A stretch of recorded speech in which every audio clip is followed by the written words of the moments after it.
we are back again with one more episode of Travel Insights with Veterans. Our guest today is Ayappa Somaiah, a veteran of 25 years in the travel industry. He's worked with various organizations including Sita and Kioni, as well as Splenda Holidays and Go Avenues, with a focus on destination management and offering services to the individual traveler, special interest groups, as well as MICE movements across India, Sri Lanka, Maldives, Bhutan, Nepal, and Bangladesh. A thorough professional, Ayappa's strengths lie in his proven ability to achieve targets, ensure quality control, product development, contracting, vendor management, managing PR with business partners and trade bodies, and meeting with foreign tour operators. He's currently the CEO of Tattva Trails and is also on the managing committee of the Karnataka Tourism Society and is also the first vice president of SCOL Bangalore. Welcome, Ayappa. Great to have you here with us. Thank you very much. So, having introduced you and you being a veteran of 25 years in the industry, to start with, just tell us about your, the past and your journey through these 25 years and how you have come across, what are the changes you have seen in the industry. Yeah, Amish, you've already given an introduction about my background. I come from basically the background of inbound.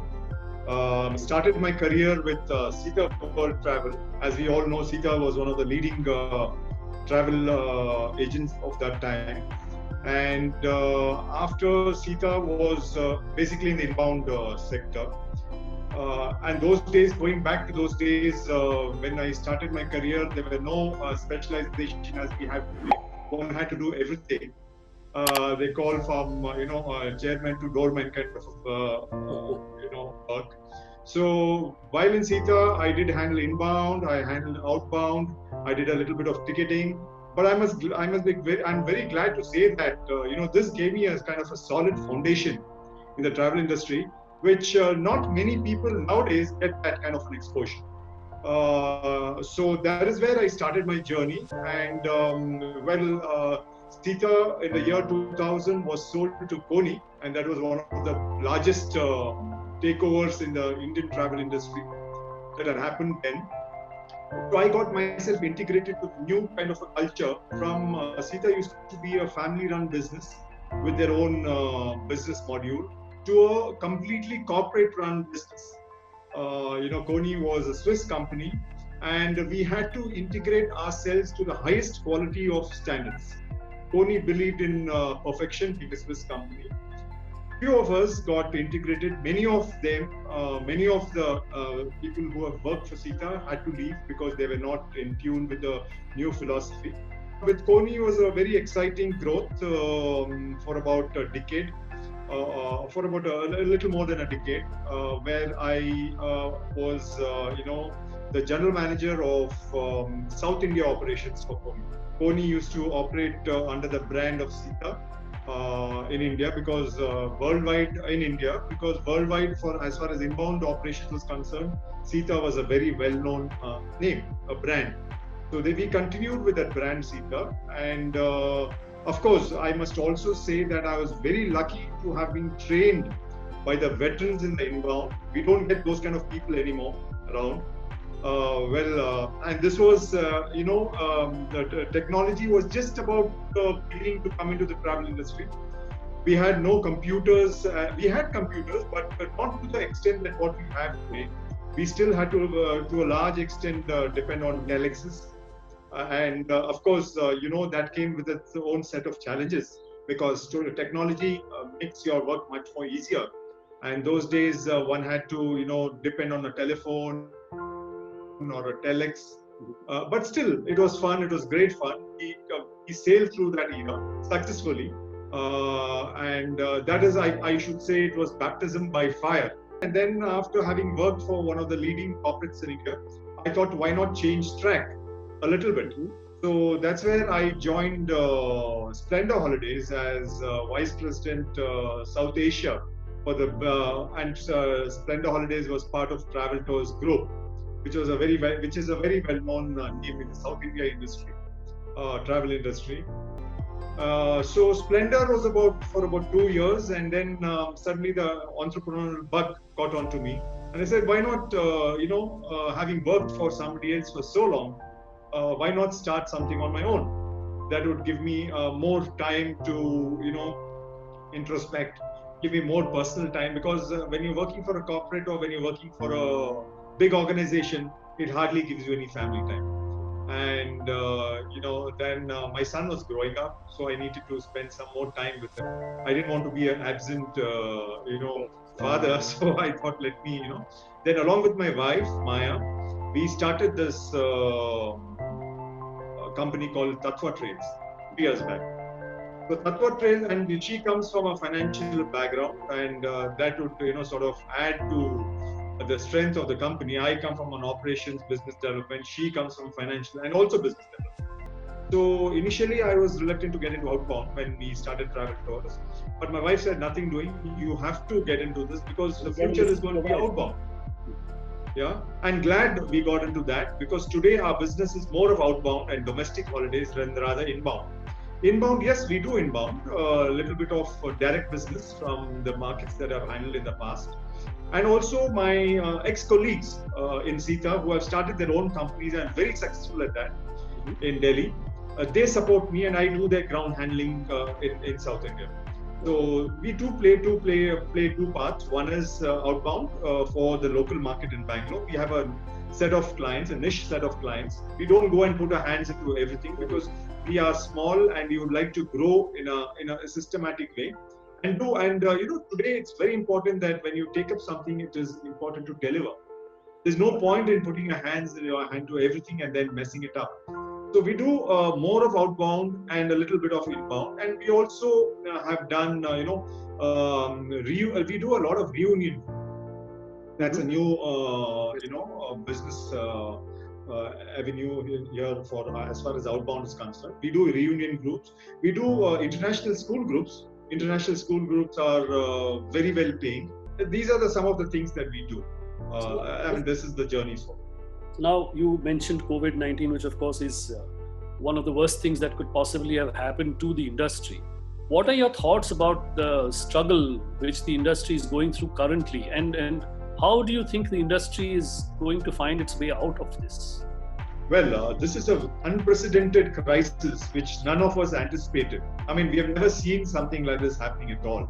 Not during our lifetime, not during probably our parents' lifetime. It's one of us kind of happens once in a century.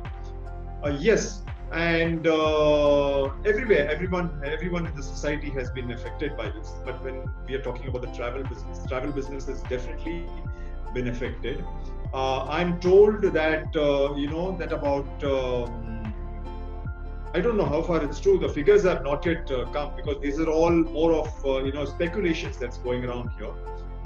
There's going to be a very huge loss as far as the travel industry is concerned. When I'm talking about travel, I'm talking about airline, I'm talking about hotel, I'm talking about the travel agents, tour operators, all put together, everyone put together, and also people who are indirectly, connected to the travel industry, like the local community who are dependent on travel. On the tourism, local tourism, and things like that.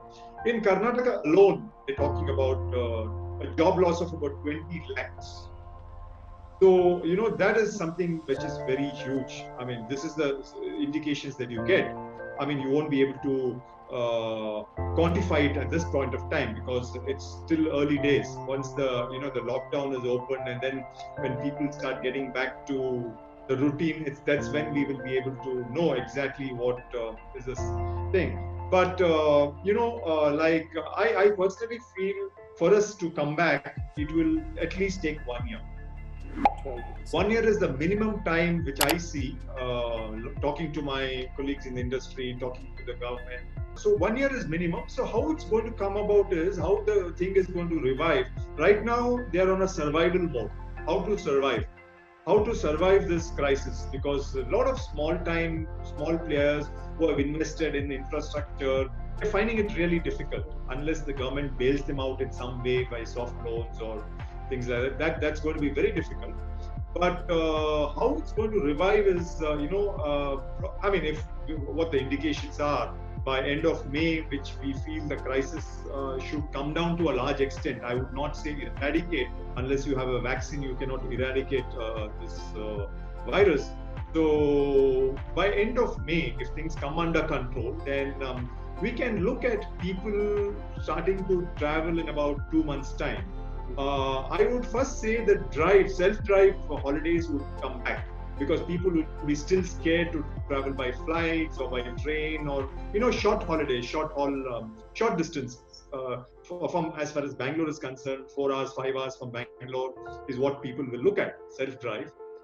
So and multiple 2-3 day vacations is what you see is. Yes, of course, single destinations, not multiple destinations. That would come in about 2-3 months. Then we have the monsoons coming in. The predictions are the monsoon is going to be normal, and it's going to hit India in about first week of June. And followed by, I think, honeymoons would set in. This is somebody people have not spoken about. Honeymoon holidays, travel would set in, because you can't hold a honeymooner back. When weddings are going to take place and honeymoons that is going to start in a small way. Other important holiday that is going to start, or a travel that is going to start, is pilgrimage. Mm-hmm. Now, people are going to be traveling to temples. This is where I even would request the Karnataka tourism to start, on a campaign. Start destination. I've been talking to them from a long time. Start the webinars. It's very important. This is the time you have to keep, reaching out to your partners, your B2B audience, telling them what is there in Karnataka. So people will remember. I really don't know why they have not started. Ministry of Tourism has started this. They've had 2 successful webinars so far, one about Delhi, one about Kolkata. Karnataka tourism should start. So honeymoon is going to come back. Pilgrimage is going to start. When people go on a pilgrimage, you should always promote the nearby destinations. This is very important. By about October, I see domestic tourism starting, and maybe within South Asia, like Sri Lanka, Maldives, these kind of travel may start. Inbound is completely washed out as far as I think, because the important source markets of Europe and America is gone completely. They're yet to, and they will also not travel outbound for sure. They'll also do the same thing of first travel within their own countries, their own domestic. So inbound is going to be very tough for this year, for this winter. And outbound will start from March, April 2021. And we can look at inbound from 2021 October. So this is how, October. That is where the inbound is going to come in. So I would really look at this kind of a schedule of how tourism is going to come back. So people who are into inbound completely should look at domestic. People who are into outbound should also look at domestic, because domestic is the future for at least for the next 1 year. So this is the trend I see in as far as tourism is concerned. So basically, your advice would be anyone who's into outbound should now shift focus to domestic and maybe short haul vacations around India, but completely forget about any kind of outbound travel to the west for at least a year. Now tell me, now we are talking domestic tourism, and I fully agree with you that that's the only way for things to kickstart again for us and some movement to happen. But there's going to be a lot of stress on hygiene. It's going to be something that's going to be the key word going forward for many, many years now. Do we think we have enough infrastructure in terms of accommodation which would match a traveler's expectation of hygiene? Do we have hotels, homestays which would match those, what perceptions that the customer would have in terms of hygiene? See, today we're talking about coronavirus. Tomorrow you may have something else coming in. We never know. You might find a vaccine and then this would probably go into a backbench. Absolutely. And everything is forgotten and gone forward. But I think we have to make this as a mandate that hygiene should be a part of a licensing process. So far, I don't think hygiene has been given that kind of an importance, unless it's a 5-star hotel or if it's a higher category of hotel. The low end, like the lodges in the smaller hotels, never had this factor of hygiene into their licensing. So this is important, and government has to come out with some kind of a rule and make sure. See, today what happens is that as far as India is concerned, rules are made to be broken. Everyone finds a loop in these rules and they get around that and then they do their own number. But there has to be and this should be an ongoing process. It has to be an ongoing process and periodic audits going on out, seeing that how the service provider is following these kind of processes. That's very important. One is implement, another one is audit. Okay, now again continuing with the COVID-19 crisis, and you were mentioning about small agents, etc., having to tide through this with the overheads. How are you as an individual agent running your own company planning to deal with this, especially in terms of employees, and how do you think things will pan out for the employees of the travel trade? Yeah, this is a very tough decision whether now, once you have invested in infrastructure is your office, your employees, and all those fixed expenses that are going to happen. Right now we're bleeding. So far the employees have not been asked to go because we would like to retain. Ours is a small organization, so it is not much. We can sustain it for some more time in the same scenario. But if I look at industry as a general, you have people with various kind of financial commitments, whether it is fixed expenses or loans or various other expenses. It's going to be very tough for them in the coming days. The intensity, as I mentioned earlier, has still not been felt because we are still in the early days. We're just about a month and a half now after the crisis has really hit us. So this kind of the crisis is going to, one is really going to face the problem in the next 3 to 4 months when businesses are not coming in and you have to keep your organization running, anticipating the future. It's going to be very tough. You will have to take some tough decisions. Bigger organizations can sail through for some more time. The corporates, the multinationals can sail around for some time with, of course, reduced expenses. Travel, even within the travel companies, is going to come down because we are going to get into this kind of a video conferencing and things like that. So that is going to be the future. Smaller organizations, owner-driven, are going to face very tough, and they will have to take certain tough decisions to survive. They will have to let go of some of the employees, or they might even offer employees leave without salary for some time to tide over, and hopefully look at and we are waiting for the bailout packages from the government. I'm not expecting money from the government, but certain bailout packages like bring down the fixed expenses, like whether it's electricity or it is the taxes, whatever. They have to come out with the bailout packages, and they also have to come out with certain incentives going forward, because a lot of governments in Europe and US have already announced packages for the travel industry, which the Indian government, I'm sure they're working on something, because it's only today that the Prime Minister has spoken about with the mini meeting with the Finance Minister yesterday. Tourism has been mentioned. So we're very hopeful and optimistic that things should work out. And we as talking about surviving, and we as human species are very resilient, and we're very optimistic that things will come back to normal. And let's be positive. Let's not think about the doomsday. It's not the end of the world. People who have lost everything have come back and have sailed through and come back. So let's be very optimistic and think that things are going to be better tomorrow.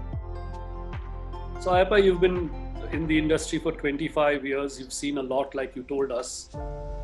Tell me something. What is the one change you would like to see in the industry as a whole over the next few years, make it a better place to work in and a more effective and efficient industry? See, what I would like to see in future, as far as tourism industry is concerned, is that we need to, one of the biggest challenges that we face today is the OTAs. I would like to see more of travel agents, coming together. And I would also like to have the kind of confidence the customer now with this thanks to COVID, I would say that I think this is what is going to happen in future. People are going to keep, more connecting with the tour operators and travel agents rather with the online travel companies. Because I'm sure a lot of people are now facing a problem with refunds or whatever. So that is one aspect I would like to see coming about. And I would also like to, urge the stakeholders or the governments of the destinations or countries that to try and avoid more tourism, which is destroying, destroying the destinations. So we should have a very planned kind of a growth, a very sustainable kind of a growth where we do not want to oversell these destinations and make sure that it's a nice place for people to visit. Follow the example to a large extent of Kerala, what Kerala is doing, where they have not gone into this kind of mass tourism, gone into more of a sustainable modes, and they have a lot of good practices, which I think we need to follow. So it's just that, and I also see a lot of technology now with artificial intelligence coming into play. This is just the beginning, which I'm sure in the years ahead, this is going to play a very important role. And as far as the travel industry is concerned, and I'm not sure whether you and me will be sitting here and talking once the artificial intelligence come into play. It's a big threat to us. Yes, these are some of the changes I foresee in future as far as travel is concerned. Your experience, what you spoke about, is so immense, so huge.